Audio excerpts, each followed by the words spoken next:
ವಿಟ್ಲ ಪಟ್ಟಣ ಪಂಚಾಯತ್ನ ಸಾಮಾನ್ಯ ಸಭೆಯಲ್ಲಿ ಮರಳಿಲ್ಲದೆ ಕಾಮಗಾರಿಗಳು ನಿಂತಿವೆ. ವ್ಯವಹಾರ ಇಲ್ಲ, ಕೂಲಿ ಕಾರ್ಮಿಕರಿಗೆ ಕೆಲಸ ಇಲ್ಲ. ಈಗ ಲಾರಿಗಳ ಓಡಾಟ ಆರಂಭವಾಗಿದ್ರೂ ಲೋಡಿಗೆ 14,000 ರೂಪಾಯಿ ತರಬೇಕಾಗ್ತಾ ಇದೆ. ಪೌರ ಕಾರ್ಮಿಕರು ರಜೆ ಹಾಕಿರೋದ್ರಿಂದ ಸ್ವಚ್ಛತೆಗೆ ಸಮಸ್ಯೆ ಉಂಟಾಗಿದೆ ಎನ್ನುವ ಆರೋಪಗಳು ಕೇಳಿ ಬಂದಿವೆ. ಶಾಲಾ ರಸ್ತೆಯಲ್ಲಿ ಶೌಚಾಲಯಗಳನ್ನು ನಿರ್ಮಿಸಲಾಗಿದೆ, ಆದರೆ ಅದರ ಗುತ್ತಿಗೆ ಪಡೆದುಕೊಳ್ಳುವವರೇ ಇಲ್ಲ. ಅದರಿಂದ ಸೂಕ್ತ ವ್ಯವಸ್ಥೆ ಇಲ್ಲ. ಪಂಚಾಯಿತಿ ಪೌರ ಕಾರ್ಮಿಕರನ್ನ ನೇಮಿಸಿ ಸೂಕ್ತ ಕ್ರಮವನ್ನ ಕೈಗೊಳ್ಳಬೇಕು ಎಂದು ಆಡಳಿತ ಪಕ್ಷದ ಸದಸ್ಯ ರವೀಶ್ ವಿಟ್ಲ ಆಗ್ರಹಿಸಿದ್ರು. ಇದಕ್ಕೆ ಉತ್ತರಿಸಿದ ಅಧ್ಯಕ್ಷರು, ಈಗಾಗಲೇ ಪೌರ ಕಾರ್ಮಿಕರನ್ನ ನೇಮಿಸಲಾಗಿದೆ.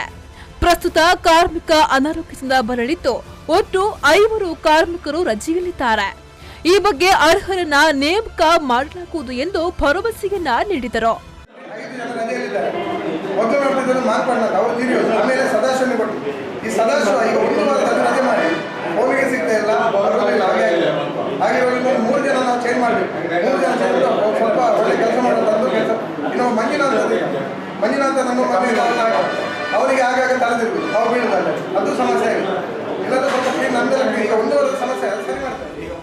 ಪಟ್ಟಣ ಪಂಚಾಯಿತಿ ಉಪಾಧ್ಯಕ್ಷ ಜಯಂತ ನಾಯ್ಕ್, ಸ್ಥಾಯಿ ಸಮಿತಿ ಅಧ್ಯಕ್ಷೆ ಕೆ ಚಂದ್ರಕಾಂತಿ ಶೆಟ್ಟಿ, ವಿಪಕ್ಷ ನಾಯಕ ಅಶೋಕ್ ಕುಮಾರ್ ಶೆಟ್ಟಿ, ಪಟ್ಟಣ ಪಂಚಾಯತ್ ಸದಸ್ಯರಾದ ಮಂಜುನಾಥ ಕಲ್ಲಕಟ್ಟ, ಶ್ರೀಕೃಷ್ಣ, ಉಷಾ ಕೃಷ್ಣಪ್ಪ, ದಮಯಂತಿ, ಸುನಿತಾ ಕೋಟ್ಯಾನ್ ಇನ್ನಿತರರು ಈ ಸಂದರ್ಭದಲ್ಲಿ ಹಾಜರಿದ್ದರು.